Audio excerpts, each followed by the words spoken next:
She butt-dialed me while talking to her ex. I heard her say, "I miss you, he's just keeping my bed warm until you come back." 20 minutes later, she texted, "Dinner tonight?" I replied, "Already ate with someone who actually wants me in her bed." She's been banging on my door since midnight. Hey viewers, huge thanks to everyone who's already subscribed. We're getting super close to 10,000. If you haven't yet, hit that subscribe button and help us reach that milestone. I'm 32M and work as a physical therapist. Been dating Claire, 28F, for about 8 months. We've been exclusive since month 3, spending most weekends together, and I thought things were getting serious. Claire's always been protective of her phone, but I figured that was normal. Everyone's got their privacy boundaries. She mentioned her ex Derek a few times early on, said he moved to Denver for work about a year ago. Always talked about him like it was completely over, even said she was relieved when he left because the relationship was toxic. Yesterday, I'm at home doing laundry when my phone rings around 3 p.m. Claire's contact pops up, but when I answer, I just hear muffled background noise. About to hang up when I realize she's talking to someone and doesn't know she called me. I'm listening to what sounds like a quiet park or outdoor area when I hear Claire's voice clearly. "Derek, God, it's so good to see you. I missed you so much." My stomach drops. Derek's supposed to be in Denver. Male voice responds, "I missed you too, babe. You look amazing." "I can't believe you're actually here. How long are you staying?" "Just the weekend. Had to fly in for work and thought I'd surprise you." "This is the best surprise ever. I've been thinking about you constantly." "What about your boyfriend? Jake, right?" Hearing my name makes this real in a way that hits like a punch. "What about him?" "Derek, you know you're the only one I've ever really loved. Jake's just... he's keeping my bed warm until you figured out you wanted to come back." "Come on, you can't mean that." "I absolutely mean that. Derek, I've been waiting for you to realize we belong together. Jake's a nice guy, but he's not you. He's just there so I'm not alone while you get your head straight." "Does he know that?" Claire laughs. "Of course not. He thinks we're building this great relationship. It's actually kind of sweet how much he cares. And you don't feel bad about that?" "A little, but Derek, we've been together since college. Jake's been around 8 months. There's no comparison." "So what happens now?" "Now you tell me you want to try again, and I stop wasting time pretending Jake matters." "I do want to try again. That's why I'm here." "Then it's settled. I'll deal with Jake tomorrow, and we can start over." "How are you going to handle that?" "I don't know yet. Maybe I'll just ghost him for a few days and he'll get the hint. Or make up some excuse about needing space." The casual cruelty in her voice is unbelievable. 8 months of my life thinking we were building something real, and she's planning to ghost me for her ex who flew in for the weekend. The call ends and I'm standing in my living room holding my phone, trying to process what I just heard. She's been using me as a placeholder this entire time, waiting for Derek to come back. 20 minutes later, my phone buzzes with a text from Claire. "Hey babe, dinner tonight? I'm craving that Thai place we went to last week." The audacity is breathtaking. She just finished telling Derek she's going to dump me tomorrow, and now she wants dinner like nothing happened. I stare at the message for a full minute, then type, "Already ate with someone who actually wants me in her bed." Send it and immediately block her number. Then I call my friend Jess. We've been close friends for about 2 years. Always had this underlying chemistry, but never acted on it because I was with Claire. Jess works at the hospital next to our clinic, and we grab coffee regularly. "Hey Ryan, what's up?"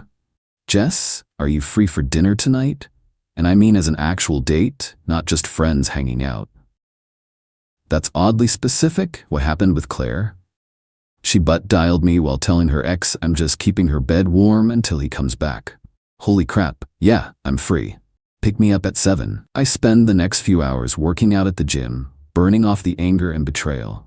By the time I shower and get ready, I'm feeling more clear-headed than hurt. Dinner with Jess is incredible. We go to the steakhouse uptown and actually talk about real things. Our work, her plans to go back to school, my idea of opening my own practice eventually.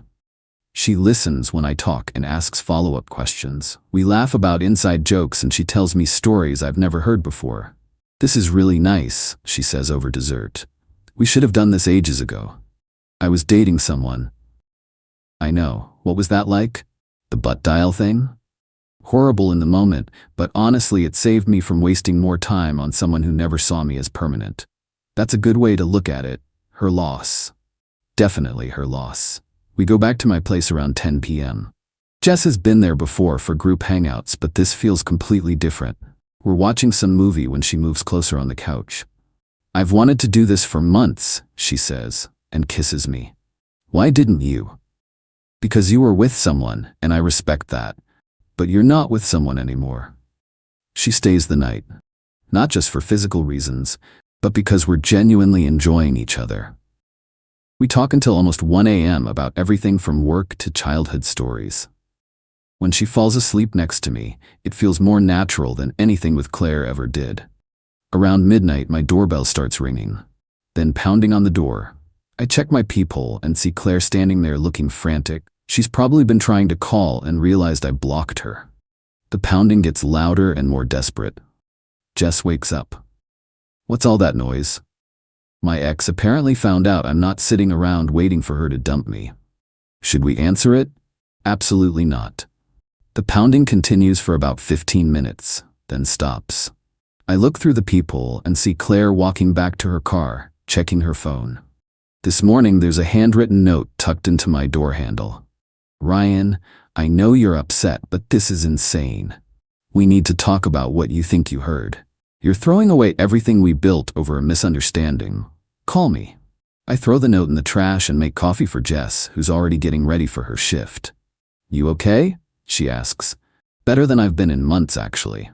Good, because I'd really like to do this again. The dinner or the sleepover? Both. Definitely both.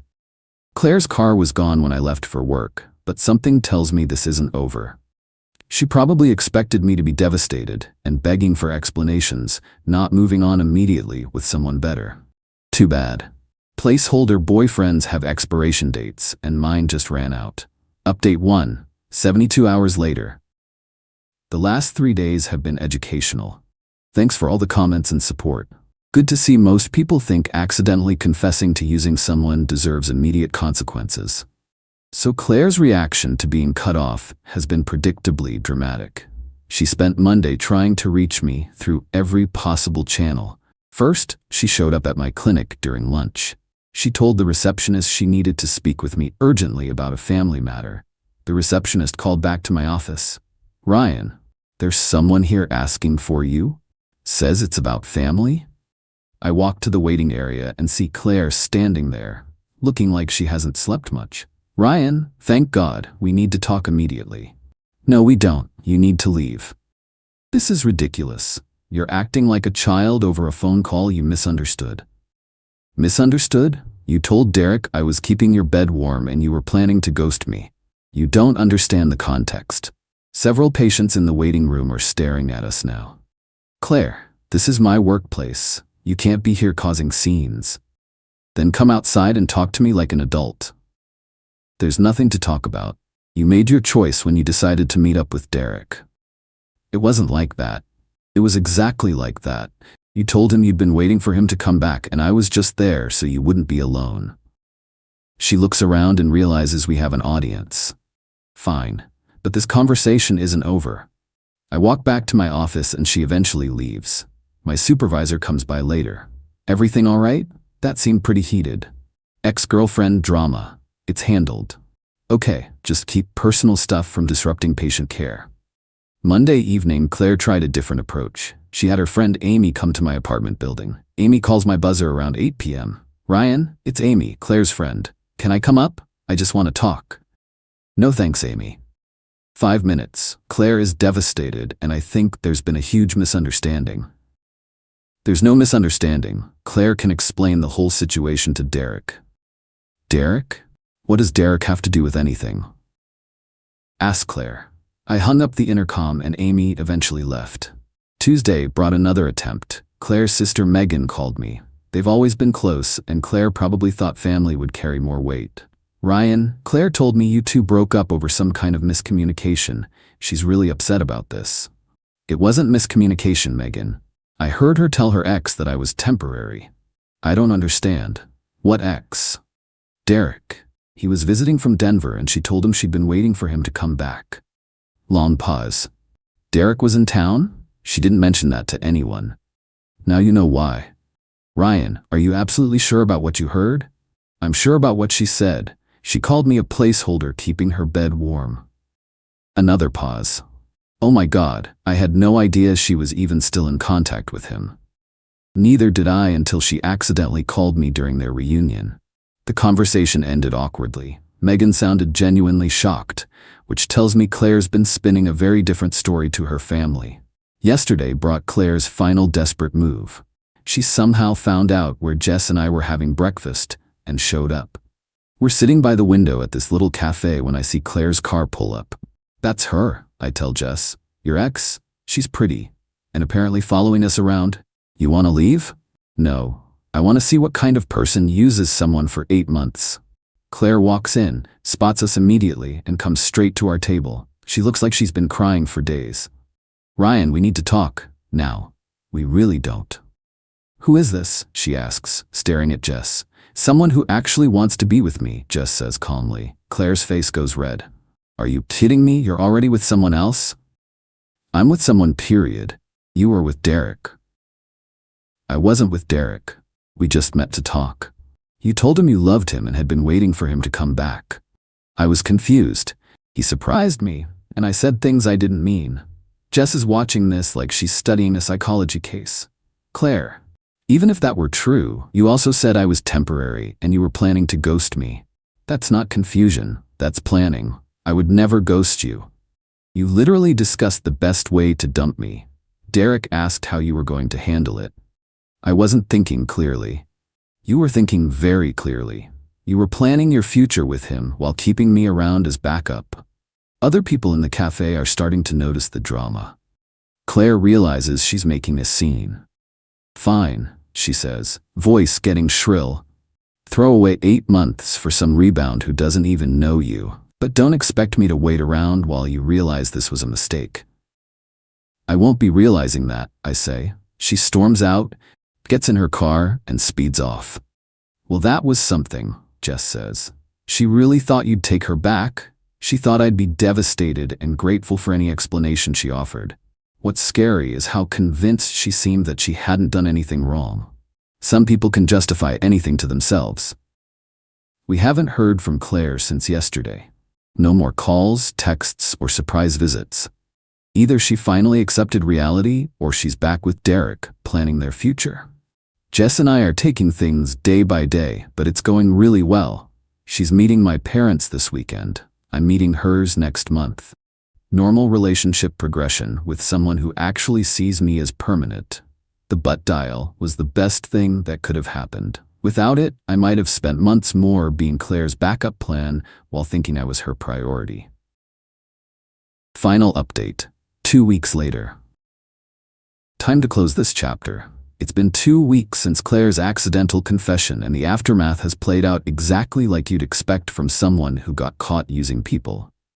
After the cafe confrontation, Claire went quiet for about a week. No more surprise visits, no more friend interventions, no more desperate attempts to explain. I figured she'd either accepted reality or was too busy with Derek to bother.